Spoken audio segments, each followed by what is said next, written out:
Yeah, we go about it as we would every week. We'll dissect the good and bad points out of games that we played. Disappointing, obviously, the first quarter in the sense that we just couldn't restrict Sydney when they had that run on. It was a little bit everywhere, unfortunately. We're just that little bit off, and that's two interstate games in a row now. We've been off in the first quarters. So yeah, we'll address that. We'll go through that, but we certainly won't ignore the last three quarters as well. We played some really good football in three quarters of footy and nearly had 50 inside 50s against a very, very good team on their home deck. So we'll certainly look at both. Initially, what do you think it is? Is it the way you prepare, or is it something that you can tweak in your preparation or your warm-up?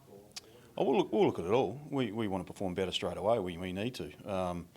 We come up against these better teams or top four teams and teams that are around the mark to win premierships. You need to be on from the first minute of the game, and we went on the weekend, so we'll have a look at that and maybe make a few adjustments going into the next month of footy. The positives though, the next three quarters were pretty impressive. Yeah, they were. Yeah, and it's just we had plenty of opportunities at the end and couldn't quite finish some of our work to get back that little bit tighter. That's why when you look at the first quarter, when you play good teams, they will get a lead at your times. You can't win every quarter you play in, but we could have done a few things better as coaches and players to restrict the damage and go in 3 or 4 goals down in the first quarter rather than 7, and that would have put us in pretty close proximity to Sydney probably halfway through the third quarter. What do you hope to get out the last month, Scott? Well, the last 3 quarters we played on the weekend, that's what we want. We want that consistency. We want to make sure we're competing well, and we certainly want to finish some of our work. But there's other things as well. We didn't defend as well as what we have in the past. In that first quarter, we've been one of the best teams in the competition from stopping teams going coast to coast, going full length of ground, and that's just dropped away at times over the last few weeks. Now, we've played better teams, of course, as well during this period, but that's something we need to tighten up and get back to our best. Development-wise, what are some of the things you think that in the last 4 weeks you'd like to put into sort of practice a little bit more, and maybe some of the things that have evolved over the course of the season for you? Yeah, well, it's not just the last 4 weeks. We've been doing that from round one, basically. We're looking at development all the time, going through, and we're looking at tinkering with game plans and structures and strategies. We just need to be... I think we've got most things in place. We've just got to be more consistent in our output, in what we're delivering week in, week out. And like I said, it's when you look at development, you look at the individual players and then you look at structure and game plan. So we know that contested-wise, we've been pretty strong in that area for the last year and a half. We've certainly improved in being a good defensive team and stopping teams going from their D50 to their forward 50. That's what I mean by coast to coast. So that's improved.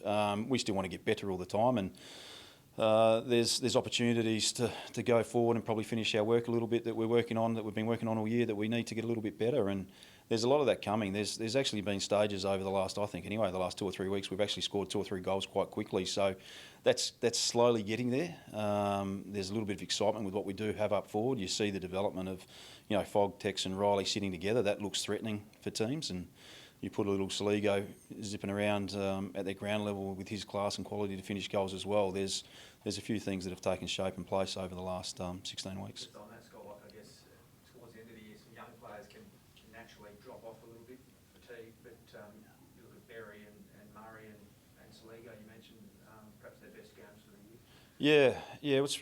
I said on radio this morning, Nick's getting a few kudos now because he's obviously a star player in Lance Franklin. Lance still kicks 3, but his contest was really solid all day on him. But no one's spoken 2 weeks ago when Mitchy Lewis had kicked 5 goals halfway through the second quarter. Muzz had the ability then to go on to a hot forward and keep him to no kicks for the rest of the game. So we're really pleased with how Muzz has come along, and he's sitting on a header 18 months ago or 12 months ago out back New South Wales somewhere, and he's keeps developing. He's got a real grit and determination to be a better player, and hopefully supporters and media are starting to identify that and see that as well. Some of his attack on the ball, I remember one, it might have been in the first half, that it was quite impressive. Does that stuff get mentioned around the club? Oh, absolutely. Like he's an aggressive player. He loves attacking body or man, and sometimes maybe goes a little bit too far and cleans up a teammate or just can't quite put the brakes on to get back and defend. But that's all learning, but we'd love to see that more than be hesitant. And just going back to the other players, like when you see Sammy Berry to kick those 2 goals in 2 minutes of play, and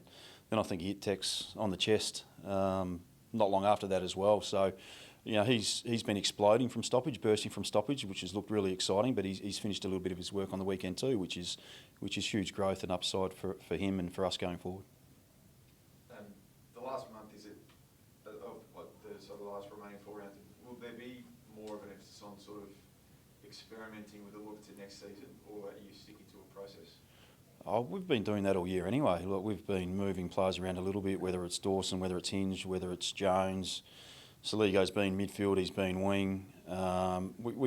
We'd like to get a few of those players a little bit more settled if we can. And there might be one or two opportunities for those that haven't been playing as well to get in and have a look at. But we'll be mindful from week to week. As we know, there will be players, younger players, that might drop off a little bit. There's a few older players that may be a little bit banged up as well, but we'll just identify week to week. We can't be categoric in saying what will happen over the next month. It's we need to be mindful of where all the boys are at going from game to game. Speaking of that, how's Rochelle? Yeah, he's going really well, so he'll get a good week of training this week. Yep. How's Shane Expectation. pulled up? Sorry, how's Shane McGann pulled up? Oh, I haven't seen him yet. Yeah, so that was disappointing for us, Shane, because I know that probably 6 weeks prior he was one of our best forwards. He was nearly rivaling Tex with what he was doing, and you saw the opportunities late in the game or the last few quarters where we had 1v1s deep in the goal square. If Shane was fit, it would have been nice for him to be there. I've been really impressed with his development this year as well. I know he's a little bit older, he's a bit more of a later starter, but some of his work and intensity and his speed and his chasing has been great for us, and it certainly helps our forward line because it's something unique. We've got the three big fellas, and then you might have a couple of crummers at their feet, but Shano's a little bit of both. He can take a mark, but he can run quick and chase hard, and he's desperate, but he can also kick some pretty special goals as well. Guys, just back on Josh, sorry, is there a hope that he's fit or an expectation? How confident would you be? Oh no, I'm pretty confident he's fit for this week. He hasn't played for a little bit. Yes, NFL got the bye, so we'll just be really happy for him to get get some good run in his legs this week. You guys obviously playing when the sample was on. Have you managed to catch up with any of that afternoon, and particularly Jacko Hay this week? No, haven't seen the game, but certainly we're in dialogue with the other coaches all the time. Straight away, we'll be talking and asking how players went. But yeah, he was pretty impressive. Jacko in the middle, which was really pleasing. Lockie Scholl was good again. Billy Frampton and Benny Davis are playing really good footy across half back. Rowie goes back, kicks three. So it's really pleasing that players are going back there to perform. Unfortunately, they couldn't get it done on the weekend either. They lost by a few goals, but Nord is starting to get their mojo back a little bit there as well. What's the latest with Matty Crouch? Not sure. I think he's getting a scan today, so that popped up late last week. So we'll just see how that pans out. With the buy, you probably unlikely that he's Oh, we just got to make sure he's fit first of all. Shane McGann, you mentioned how did he actually pull up? Was he a chance to play this weekend? I'm not sure yet. It's a corky. It just depends how much that's bled into his legs. So it's a significant one where he couldn't get going again. He's going to be sore, obviously, for 3 or 4 days. So unfortunately, Shano's been a little bit interrupted with that ankle and then this. So it's, we'll just weigh up and see how he goes, probably main training session.